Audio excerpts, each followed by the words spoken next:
ओम नमः शिवाय. श्रोते हो, आपण अनेक धर्मग्रंथाचे पारायण करतो.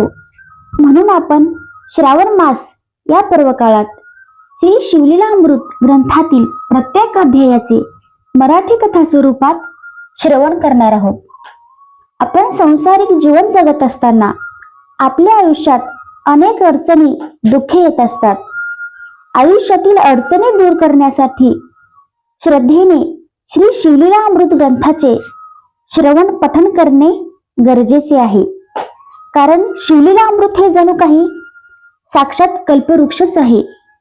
या ग्रंथाच्या श्रवणाने, पठणाने सर्व इच्छा पूर्ण होतात. या ग्रंथामध्ये एकूण 15 अध्याय आहेत. प्रत्येक अध्यायाची स्वतंत्र फलश्रुती आहे. शिवलीलामृत ग्रंथाचे श्रवण पठण करून पुण्य प्राप्त करून घेऊ. आता भेटूयात शिवलीलामृत ग्रंथाच्या अध्यायामध्ये. रामकृष्ण हरी. ओम नमः शिवाय.